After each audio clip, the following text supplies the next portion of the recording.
Good afternoon, everyone. Mayor Buckley here. I want to give you an update on several items that is going through the city as we speak.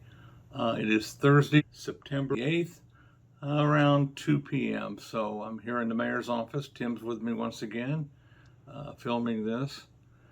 I want to start out with some big infrastructure project updates.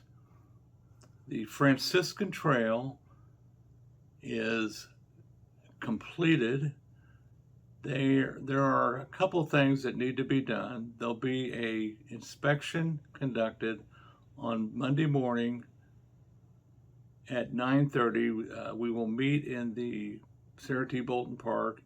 NDOT, along with the contractor and the inspector and the design team, will meet, walk through the trail, and compile a list of items that will need to be corrected, and then the project will be deemed complete by NDOT, and we will move on to another project.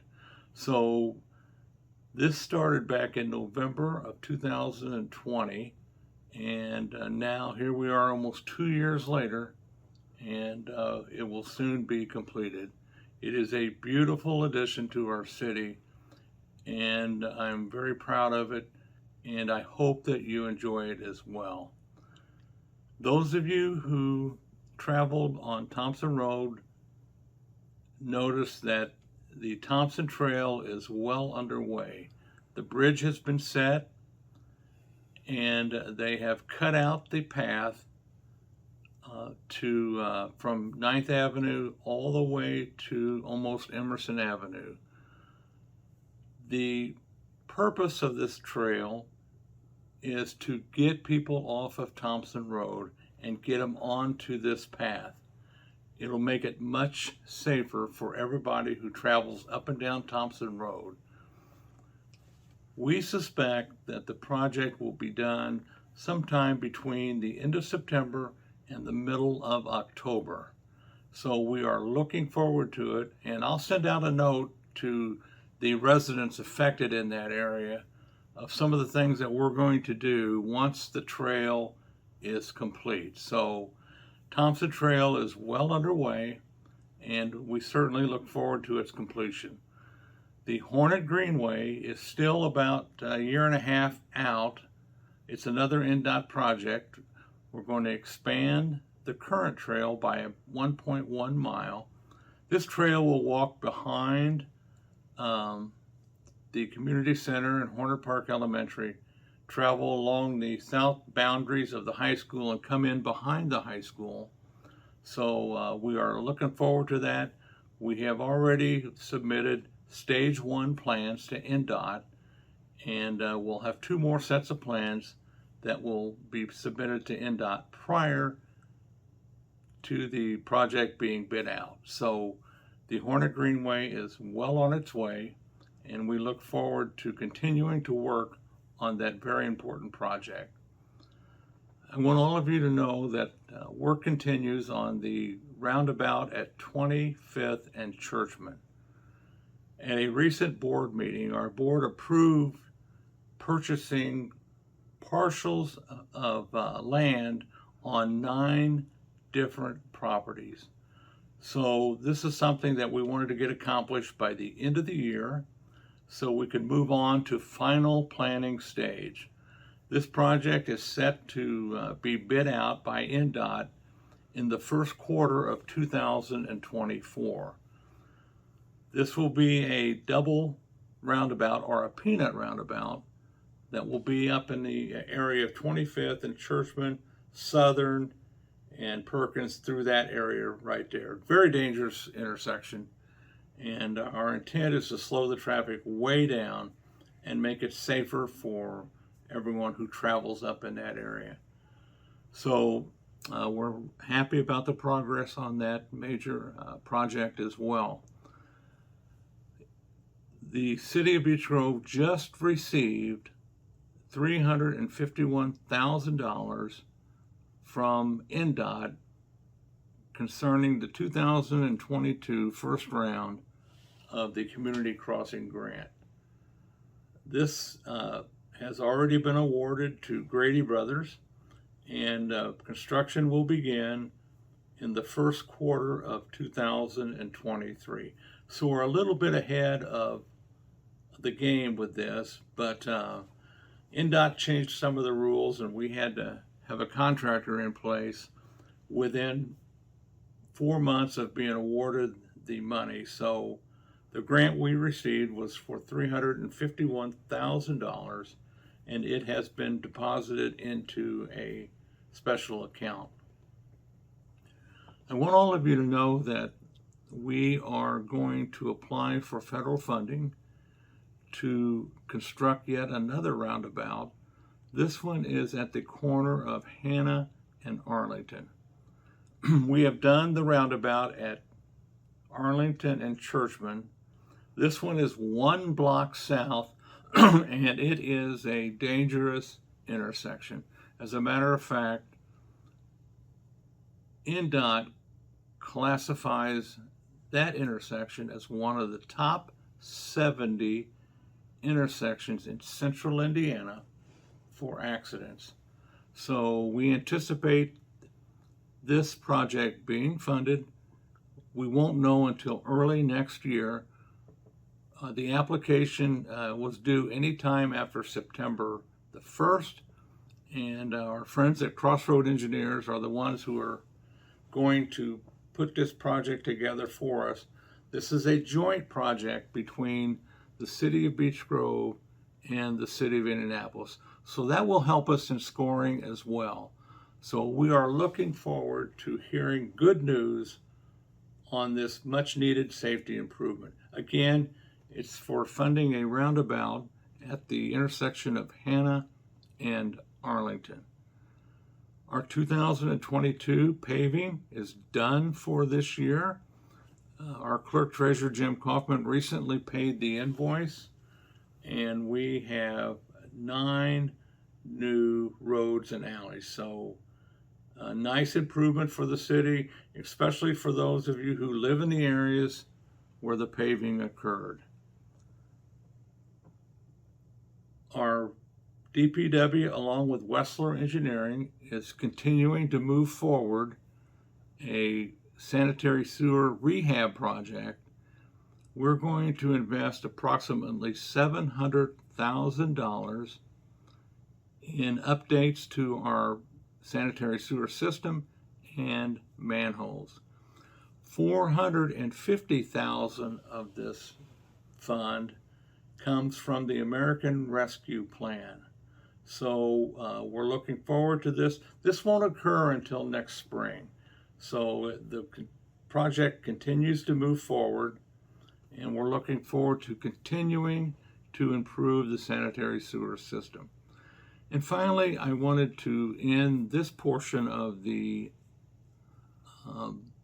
podcast with an update on the McFarland Creek drainage issues. This is over in the area of Dangerfield Drive, Rodney Court, Andrea Drive, Yazoo, Killian Drive, and Roderick Court. For years, there has been problems with the drainage in that area and erosion taking away yards, backyards. We are in the process of applying for a OCA grant in the amount of $600,000 to mitigate and correct this problem. It stems from a retention pond which services a building in the 4800 block of South Emerson. That retention pond drains into McFarland Creek, and it is washing out the banks.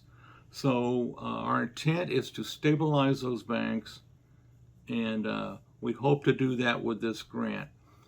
The grant application is due around the 30th of September, and we should know if we are awarded the funding or not by sometime between November 30th and the middle of December. So Let's keep our fingers crossed. The total project amount is $821,000. $600,000 comes from Okra. Those are federal funds, so we hope we are successful. A lot of infrastructure projects going on in the city, and the city is doing quite well. So I will be right back with the second portion of this podcast. Thank you. I'm back with the second portion of this podcast, and what I want to pass on to all of you is the American Rescue Plan funding that we received from the federal government. The city of Beech Grove last year received approximately $1.65 million to invest in infrastructure, personnel, and community projects. We received another $1.65 million about 2 or 3 weeks ago. And the only body that can approve the spending is our city council. The clerk can't do it, the mayor can't do it, only the city council. And what I want to do now is I want to run down a list of items that the city council has authorized us to spend the money on. And this is a long list of items that is going to do the city very well. And I want to start off. Just recently, Station 56, which is our EMS station on Albany, had a new roof put on. That was an expense of $89,000 that the council approved. Recently, our senior center at 6th and Main had a new roof put on. Plus, they had new HVAC system put into the building. That was an approximately $80,000 investment that the city council made. And within the last 2 weeks, the roof was replaced at the Horner Park Community Center.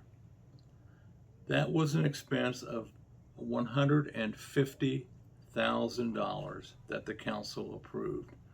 So we had 3 roofs replaced that were much needed, and the council did very well with this.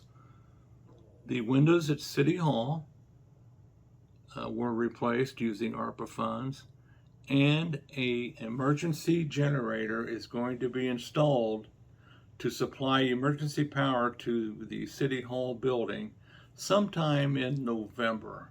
That is another expenditure that was approved by the City Council, and that's going to cost approximately $100,000. If you drive by the community center, you'll notice that they have a brand new parking lot. That was a much needed investment in our infrastructure, and it was quite expensive, and it was quite in depth.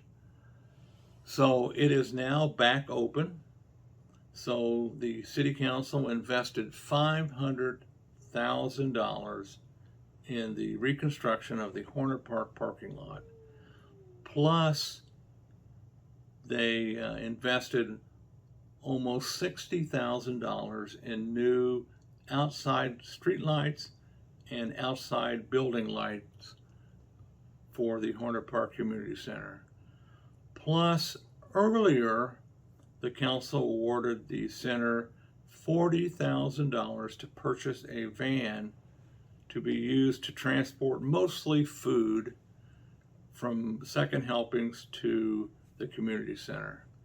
So the council did very well in working with the community center to try to bring it updated conditions here recently, and I'm very happy about that. The council also gave Beech Grove Little League over $36,000 to buy an off-road gator vehicle to work on the diamonds and to put new siding on the detached garage and paint the concession stand. Beech Grove Girls Softball Association was awarded $50,000 by the City Council to update all 8 of their dugouts. The City Council also gave Servant's Heart $50,000 to help offset the food insecurity in the city and in the surrounding areas of the city. The council also awarded the Lions Club $7,500 and the Beech Grove Drug Free Coalition $7,500 to help educate people against the use of drugs. So those are all worthy investments by the City Council using ARPA funds. The council also gave each full-time employee $2,500 if they were employed by the city when the COVID outbreak occurred in March of 2020. That amount ended up being approximately $250,000. And that was a much needed boost to the employees of the city of Beech Grove. Elected officials, including the mayor, did not receive any funds. I mentioned the Thompson Trail earlier. The council awarded $300,000 for the construction of the Thompson Trail.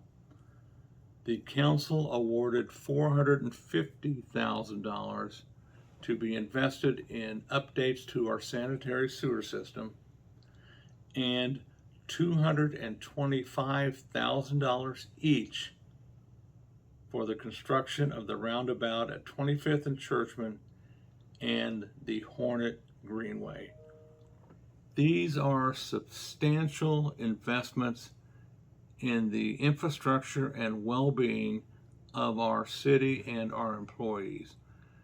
I think it would be good if you watched this podcast and reached out to your respective city council representative and thanked them for everything they've done. This is quite an extensive list, and it's taken a year or so to go through this, but the council has done very well, and they have represented you very well. So I will be right back for the third section of this podcast. Thank you very much.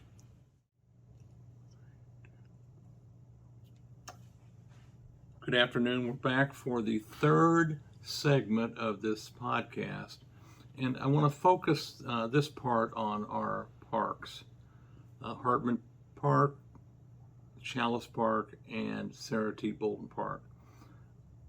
I think we have some of the finest parks around. They're clean, they're well attended to, and I appreciate the hard work that the Parks Department and the folks do over at the community center. If we don't have good parks, we're not going to have a good city. So we invest heavily in our park system. And what I want to do now is I want to run through a list of things that are happening in the park system as we speak and have already been taken care of, and a couple things that are coming up in the future. I want to start out by saying, other than Chalice Park and Hartman Field, all of the parking lots at Sarah T. Bolton Park have been restriped. As we speak, an electronic gate is being installed down at the maintenance building in the Sarah T. Bolton Park. This will allow our Parks Department to secure the back of the maintenance building while they're not there. And this is a nice investment. They started last week and should be wrapping up in the next week or so. Above by the Comcast cable building, by the dog park, there's a gravel road that goes down where they shoot the fireworks. We're going to install a swing gate in that drive so that people can't drive down into that area of the park. So the only person other than the park staff that should be down there is DPW when they read the flow meter for the interceptor for Citizens Energy. So there shouldn't be anybody down in that area. And we certainly don't want you down there if you're on foot. And a subtle reminder to everyone that that is not an access to the trail. You can't get on the trail by cutting down through there. Pretty soon we'll have a fence installed to where it will prevent you from going down in there. So this investment is to keep cars and other vehicles from driving down that gravel hill. Pretty soon a water line will be installed running into the dog park. This will allow animals to drink water, and I think a water fountain will be established for human consumption as well. But this is a item that has been requested, and the Parks Director brought it forward, and we are going to have that line installed. We want to paint the maintenance building in the park again. I'd kind of like to do it by the end of this fall. The restrooms at Chalice Park have recently been painted. New ventilation system has been put in the restrooms at Sarah T. Bolton Park. At Hartman Field, the standalone two-car garage was re-sided and painted. The concession stand was painted, and the first base dugout on the Pee Wee Diamond was completely rebuilt. Soon, I hope that we begin the process to repave both basketball courts in Sarah T. Bolton Park. Those basketball courts, are in very poor condition, and it's a two-step process. The first step is to tear them out and start over and repave them. The second part will take place next spring when the weather breaks. We will completely seal both courts, and then they'll be ready to go again. So this is a nice investment for the park, and we look forward to taking those courts up to the next level and make it very nice. And one of the things I wanted to pass on here at the end of the parks discussion is that recently we have established a Parks Foundation. You can contribute to the Parks Foundation, and we encourage you to do so. I like to consider it Friends of the Park. We are going to have a Parks Foundation Mayor's Dinner for the Parks on Saturday, November the 12th, 2012. Doors will open at 5 o'clock. You'll be hearing more about this as time goes on, and the sole purpose of this Mayor's Dinner is to raise money to continue to invest in our park system. So I wanted to get that out. That's very early on, but you'll hear more about that as the event gets closer. So I will be right back to give you some dates and updates on other major projects that are going on in the city. So I will be right back. Thank you. Good afternoon. We're back for the fourth and final part of our podcast today. I wanted to go through some dates with you, and I wanted to make a couple of announcements. The first announcement that I would like to make is that we have declared September as Clean Up Beech Grove Month. And all we ask you to do is to please clean up the street in front of your home or business. If you see loose trash laying on the ground or on the road, please help us by picking it up. And same way with those of you who own business. We are a clean community. We are only one of about 18 cities in Indiana who have met IDEM's Gold Challenge, and I'm very happy about that. That sets us up for other funding, but it just states our position on the environment. We need to be good stewards of the environment and help us keep our city clean. So I wanted to get that out to you. On September the 11th, which is a Sunday, we will pause at 9 a.m. just for a moment of silence in remembrance of the events that occurred on a 9/11 of 2001. So we want to think about that. We can't forget what happened that day. The Fall Festival begins on September the 14th and ends on the 17th. The parade is on Saturday, September the 17th at noon. Same parade route as always. At the same time, there is a Beech Grove Art Collective art show down in the Sarah T. Bolton Park, and I think it runs from 10 to 5, if I'm not mistaken. So I've been to those events a couple of times, and they're nice events. And I would certainly encourage you to check it out if you're an art lover. On Friday, September the 16th, from 5 until 8 p.m., our friends at Franciscan Health is going to hold a country music concert on the grounds of the old hospital there at 16th and Detroit. There will be obviously live entertainment, food trucks, and so we're looking forward to that event as well. Beech Grove High School does not have a home football game that night. They are away, so that's not a conflict. On Sunday, September the 25th, is the annual Cars R Us car show on Main Street. And I think this year it's going to be big enough to where they're going to run from 2nd to 9th Avenue. So that's a pretty big show. So we're looking forward to that. Homecoming is Friday, September the 30th.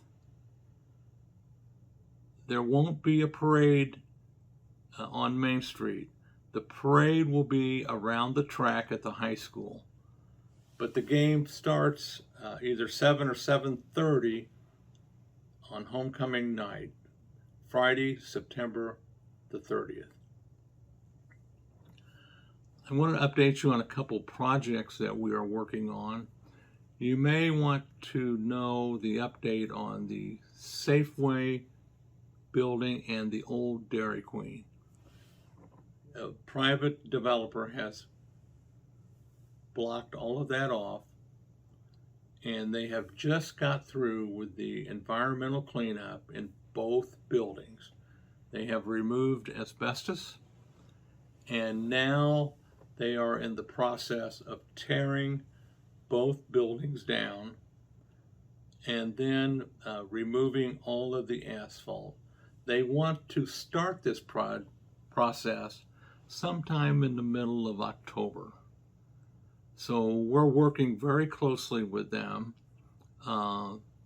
They want to do some type of investment in mixed use building, maybe slight retail and apartment living, but we're still working with them on that. But the first part of this is to get the buildings down, get the ground cleaned up, and get it prepared for redevelopment. So we're working closely with them. Our redevelopment commission is working very closely with this investment group, and we look forward to having a viable product in place within the next 2 to 3 years. So we're very happy about that. And it is a great location. Our friends at K&W Equipment Company were located out on Brookville Road. They have decided to move their business to the city of Beech Grove. They have purchased the property at 201 Bethel, at the corner of 2nd and Bethel. Used to be Newcomer Lumber many, many years ago. My opinion of the property, it was almost a blighted property, in my opinion. Needed drastic cleanup and certainly needed attention. K&W Equipment bought the property. They began working with the city and the redevelopment commission, and they are well on their way to cleaning that property up.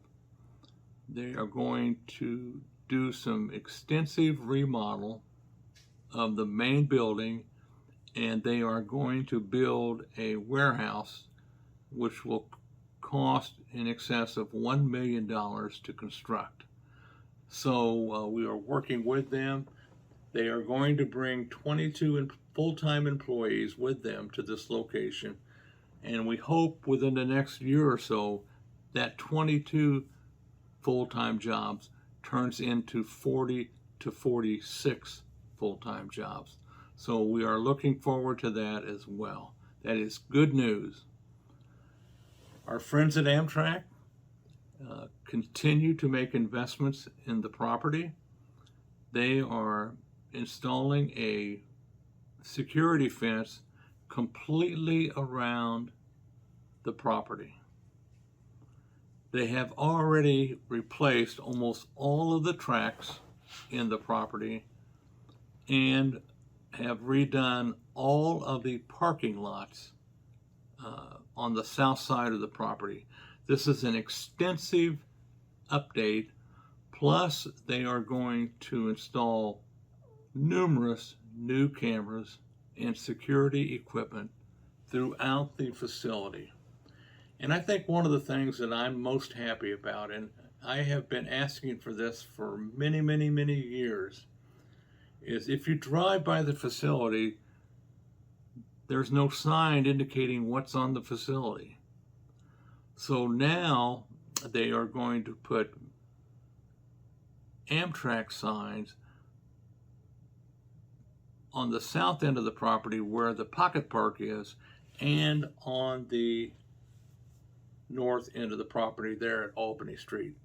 So these are rather large signs, and I'm so happy that they are doing this.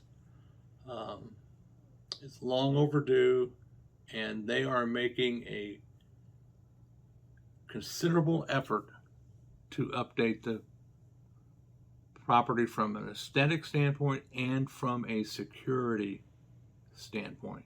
So we have had several meetings with them along with our police department, and work is well underway on getting these things accomplished.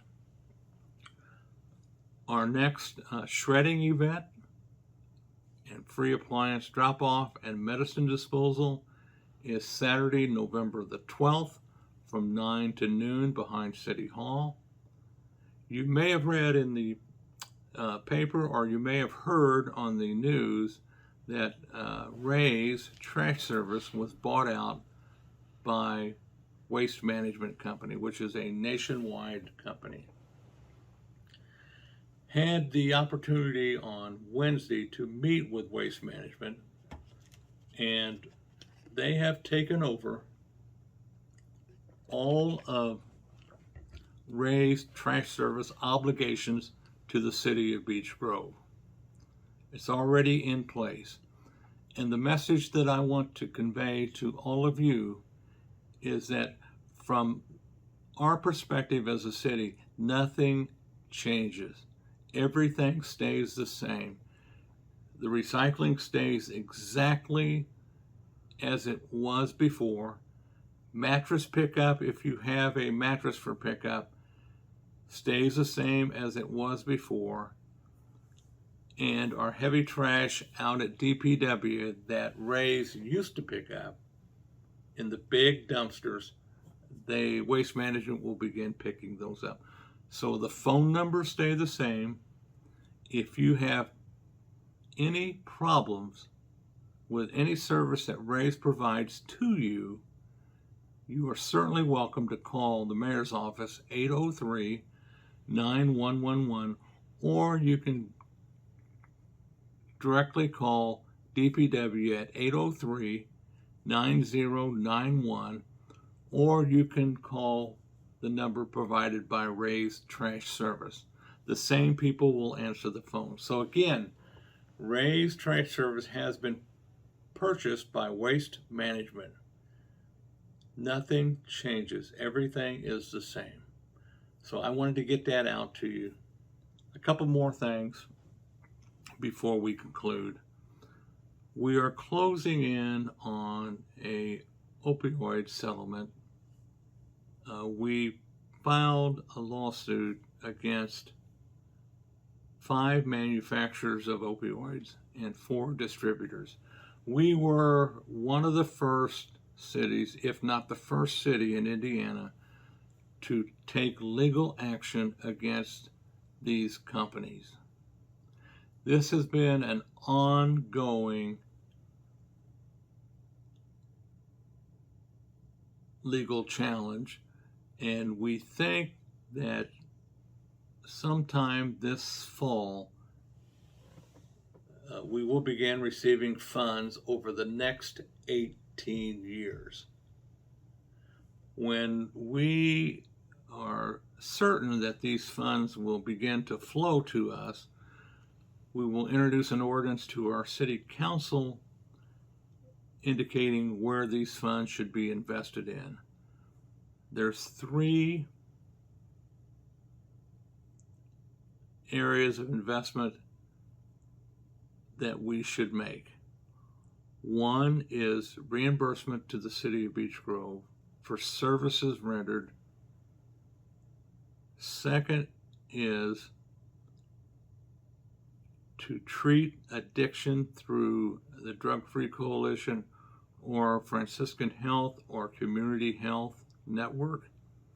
And the third is early childhood development to educate 3- and 4-year-olds on the dangers of drugs. Those were the 3 criteria that I agreed to when a decision was made to file a lawsuit against these manufacturers and distributors of opioids. This will not solve the problems. It will not even come close. But we have to try and do something to slow down the addiction and to educate very, very young children on these dangers.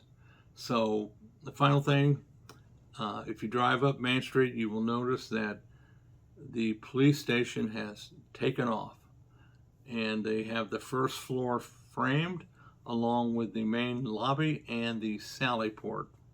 So we expect within the next 2 weeks that you will begin to see the roof assembly go onto the building. So things are going as planned. Those of you who participated in the beam signing, we appreciate it. But we want you to know that progress is being made, and they're telling us now that sometime late spring next year, the building will be finished. So that's all I have today. If you need anything or you have concerns, you can always get a hold of us at the mayor's call center, or you can call the mayor's number at 803-9111. Thank you very much, and have a great day, everybody.